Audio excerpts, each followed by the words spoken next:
जिस भाई ने बचपन में हाथ पकड़कर चलना सिखाया, उसी भाई को छोटे भाई ने चाकू मारकर हमेशा के लिए खामोश कर दिया।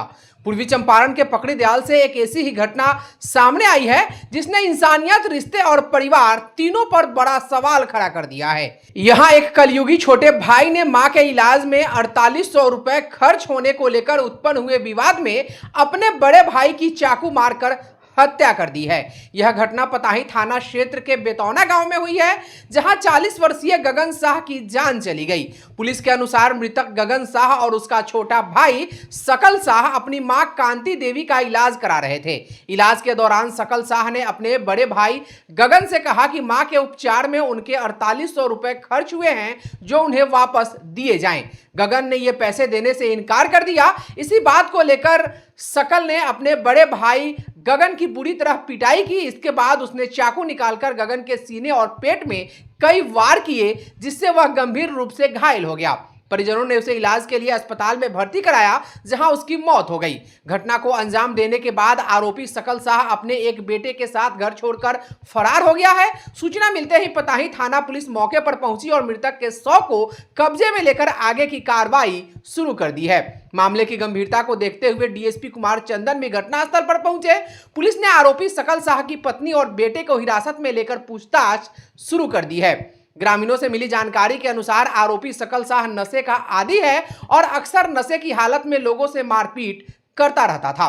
बताया जा रहा है कि घटना के समय भी वह नशे में था और उसी हालत में उसने इस वारदात को अंजाम दिया है। गगन को 2 बेटा और 1 बेटी है। मृतक की पत्नी सरिता देवी ने बताया कि घर में पति ही केवल कमाने वाले थे। उनके जाने के बाद उन्हें बच्चों की चिंता है। अब उनका जीवन यापन कैसे होगा।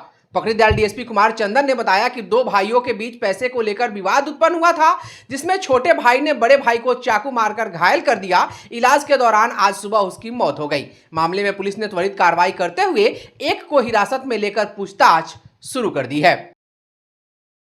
मोतिहारी चैम्बर ऑफ कॉमर्स के 26वीं कार्यकारिणी की 10वीं बैठक आज बंजरिया पंडाल स्थित एक होटल के सभागार में अत्यंत गरिमामयी माहौल में आयोजित की गई। बैठक की अध्यक्षता चैम्बर अध्यक्ष अंगद सिंह ने की, जिन्होंने शुरुआत से ही पूरी सभा को अनुशासन और दिशा के साथ आगे बढ़ाया। बैठक की औपचारिक शुरुआत महासचिव आलोक कुमार द्वारा की गई, जिन्होंने पिछली बैठक की कार्यवाही तथा बीते दिनों में चैम्बर द्वारा की गई गतिविधियों की विस्तृत प्रगति रिपोर्ट सबके सामने रखी। इसके बाद कोषाध्यक्ष अभिषेक लोहिया ने पारदर्शिता के चैम्बर के आय और व्यय तथा वित्तीय स्थिति का पूरा ब्यौरा सभागार के समक्ष प्रस्तुत किया, जिसे उपस्थित सदस्यों ने ध्यानपूर्वक सुना। सभा में नवनिर्मित सदस्यों की फाइनल रिपोर्ट और पुराने सदस्यों के नवीनीकरण शुल्क वसूली की अद्यतन स्थिति संयोजक द्वारा दी गई, जिससे चैम्बर की सदस्यता संरचना की मजबूती और भविष्य की तैयारी स्पष्ट रूप से सामने आई। इसके बाद चैम्बर भवन की वर्तमान प्रगति पर अध्यक्ष अंगद सिंह ने विस्तार से जानकारी देते हुए आगामी निर्माण योजनाओं और चैम्बर के दीर्घकालीन लक्ष्यों के बारे में बताया, जिससे सदस्यों में नई ऊर्जा और उत्साह का संचार हुआ। बैठक का मुख्य आकर्षण रहा चैम्बर का बहुप्रतीक्षित सामाजिक कार्यक्रम 9 वर्ष की उमंग गांव के बच्चों के संग, जो आगामी 25 दिसंबर को भव्य रूप से आयोजित किया जाएगा। कार्यक्रम संयोजक चंदू मिश्रा ने बताया कि इस आयोजन के लिए एक विद्यालय का चयन कर लिया गया है और तैयारियों का अधिकांश कार्य अंतिम चरण में पहुंच चुका है। इसी क्रम में चैम्बर का लोकप्रिय और हर साल बड़े उत्साह के साथ मनाया जाने वाला वनभोज कार्यक्रम इस वर्ष 14 दिसंबर को आयोजित किया जाएगा, जिसकी तैयारी की स्थिति अध्यक्ष अंगद सिंह ने बड़े विस्तार से साझा की।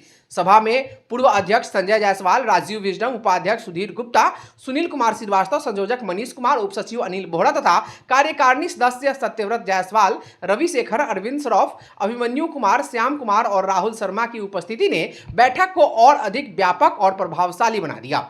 विशेष आमंत्रित सदस्यों में नवनिर्वाचित अध्यक्ष महेश सिन्हा, नवनिर्वाचित उपाध्यक्ष सुरेश चंद्र, नवनिर्वाचित सह सचिव विनय देवकुलियार, पूर्व अध्यक्ष डॉक्टर विवेक गौरव और वरिष्ठ सदस्य सुधांशु रंजन की उपस्थिति रही, जिनका स्वागत तालियों की गड़गड़ाहट के बीच किया गया और पूरे सम्मान के साथ सभा के समक्ष परिचय कराया गया।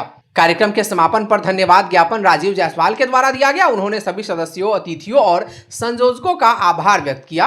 राष्ट्रगान के सशक्त स्वर के साथ बैठक को औपचारिक रूप से स्थगित कर दिया गया। एक्सपर्ट न्यूज को यह पूरी विस्तृत जानकारी महासचिव सह मीडिया प्रभारी आलोक कुमार ने दी।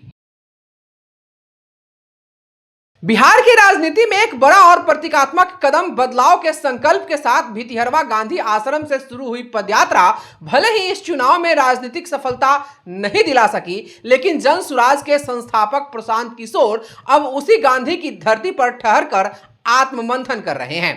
बिहार विधानसभा चुनाव 2025 में मिली हार के बाद प्रशांत किशोर ने आज सुबह भितिहरवा गांधी आश्रम से 24 घंटे के सामूहिक उपवास की शुरुआत की।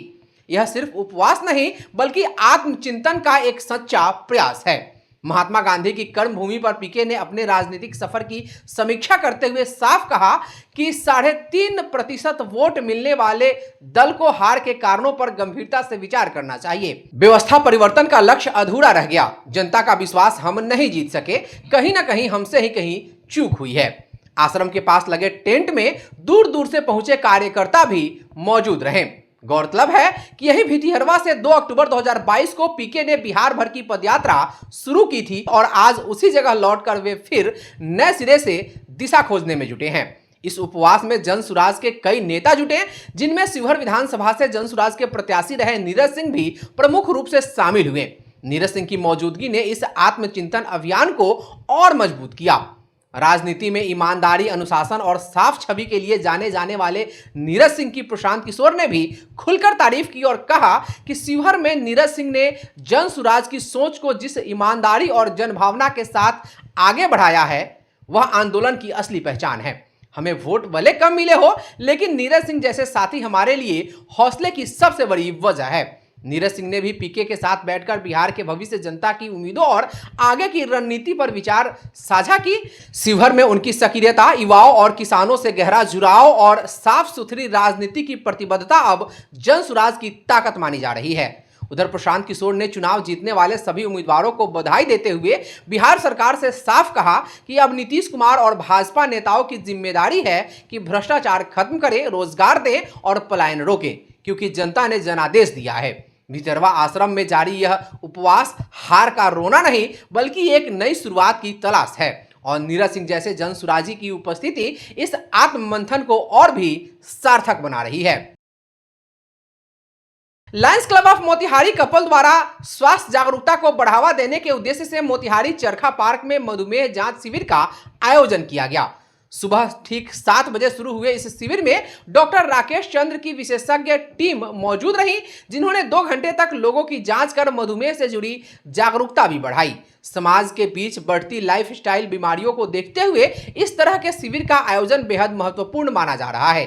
शिविर में कुल 73 लोगों की मधुमेह की जांच की गई, जिनमें 10 लोग मधुमेह से ग्रसित पाए गए। डॉक्टरों ने सभी लोगों को तुरंत चिकित्सा सलाह लेने, नियमित दवा शुरू करने और अपनी खान पान तथा दिनचर्या में बदलाव करने की सलाह दी। विशेषकर जिनमें मधुमेह की पुष्टि हुई, उन्हें आगे की जांच और उपचार के लिए प्रेरित किया गया, ताकि समय रहते सही कदम उठाकर बीमारी को नियंत्रित किया जा सके।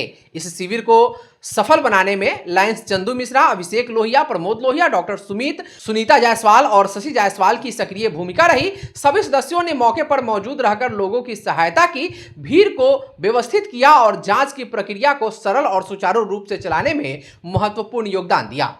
उनके इस प्रयास ने साबित कर दिया कि सामाजिक संगठन जब एकजुट होकर काम करते हैं तो स्वास्थ्य जैसे महत्वपूर्ण मुद्दों पर बड़ा बदलाव लाया जा सकता है। एक्सपर्ट न्यूज को पूरे कार्यक्रम की विस्तृत जानकारी मीडिया प्रभारी राजीव विजडम और प्रमोद लोहिया द्वारा संयुक्त रूप से दी गई। लायंस क्लब का यह कदम समाज में स्वास्थ्य चेतना बढ़ाने और लोगों को समय पर जांच के लिए प्रेरित करने की दिशा में एक सराहनीय पहल है, जिसकी स्थानीय लोग जमकर तारीफ कर रहे हैं।